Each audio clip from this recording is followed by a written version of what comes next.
आपने सुनना शुरू कर दिया है गुड्डू एफएम, जो आपके लिए हमेशा लाता है एक नई कहानी।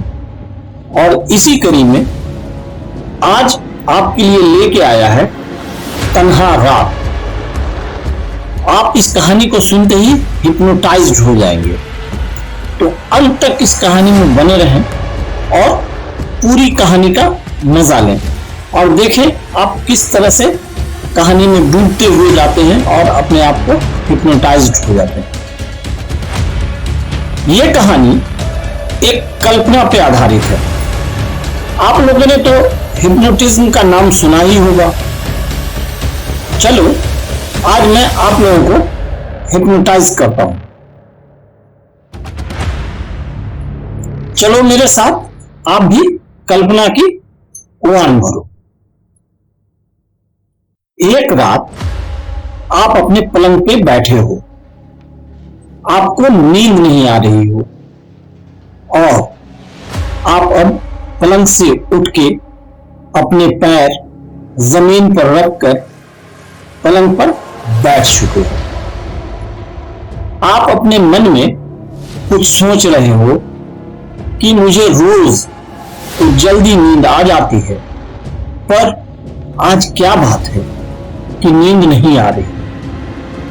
आपको रात में अपने कमरे की लाइट्स बंद करके सोना पसंद है और आप पलंग पर बैठे हुए ही घड़ी की ओर देख रहे हो, पर अंधेरे की वजह से समय कितना हुआ यह इस बात का पता नहीं चल पा रहा है। अंधेरे में आपको केवल घड़ी के टिक टिक टिक करने की आवाज सुनाई दे रही। आप खुद पर गुस्सा करने लगते हो कि मुझे नींद क्यों नहीं आ रही, मुझे कल जल्दी उठना है, पर कोई फायदा नहीं, आपको बिल्कुल नींद नहीं आ रही। अब आप अपने पलंग से उठकर अपने कमरे की खिड़की की ओर जाते हैं। खिड़की खोलकर आप बाहर की ओर देख रहे हैं। आज पूर्णिमा की रात है, चांद की रोशनी कम है क्योंकि बादल चांद को घेरे रखे।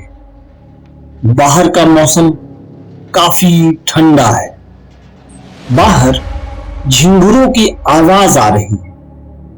आपके कमरे की खिड़की के सामने एक स्ट्रीट लाइट जल रहा है, जिसका प्रकाश आसपास के एक छोटे से क्षेत्र को घेरे हुए है। बाहर हवा चल रही है, ठंडी हवा जो आपके शरीर को सुई की तरह स्पर्श कर रही है।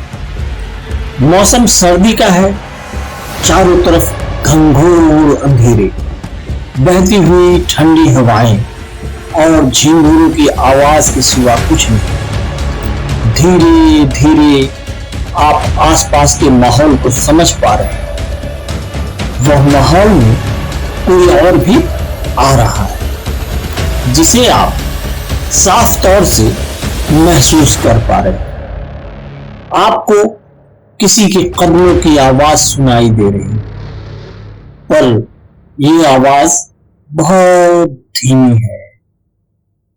कौन हो सकता है वहां? कौन हो सकता है? आपके अंतर्मन में यह सवाल उठ रहा है।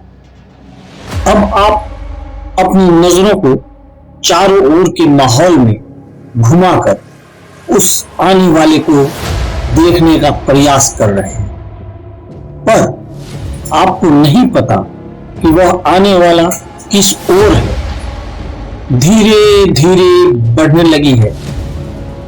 ठंड के कारण आप खिड़की को बंद करते जा रहे हैं कि तभी आपकी नजर स्ट्रीट लाइट के पास के एक कोने की तरफ जाती है।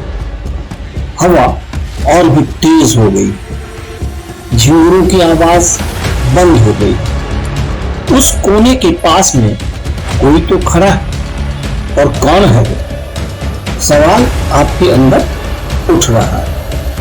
उस जगह तक स्ट्रीट लाइट का प्रकाश नहीं पहुंच पा रहा है। आप बेसब्र हैं कि आखिर कौन हो सकता है वो।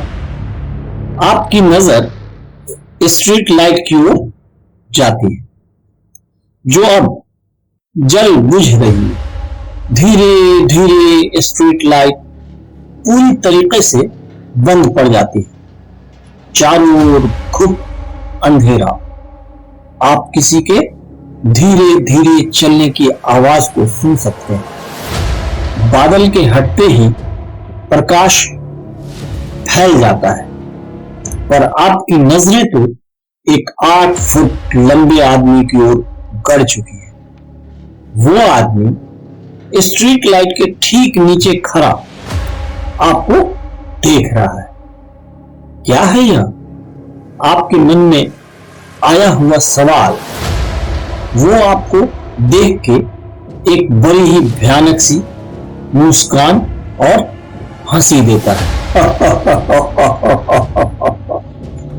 जिसका पता आपको उसके मुंह को देखकर चलता है, जो बहुत ही ज्यादा खुला हुआ है। उसकी मुस्कान किसी को भी डराने के लिए पर्याप्त है, पर जैसे ही आप उसकी आंखों में देखते हैं तो आपको केवल अंधेरे के सिवा कुछ नहीं दिखता। आप अब उसको ज्यादा देर तक नहीं देख सकते, क्योंकि आपका दिल बहुत तेजी से धड़क रहा है, जिसका कारण वो डरावना शख्स है। आप केवल आखिरी बार उसकी ओर देखते हैं और ठीक उसी वक्त उसका मुंह खुलता है, जिसके अंदर खूब सारे नुकीले दांत। वो समझ चुका है कि आप उससे पूरी तरह से डर चुके हैं। अब वह आपकी ओर बढ़ता है। उसका मुंह अभी भी खुल रहा है, जो केवल आपके लिए। अब आप समझ गए कि वह आपको खाने आ रहा है। आपके पैर जम गए और आप हिल भी नहीं पा रहे। आपका दिल इतना तेजी से धड़क रहा है कि बस अब किसी भी वक्त वह अपनी चरम सीमा पर पहुंच जाएगा। मतलब कि अब आप यह रुकने वाला है।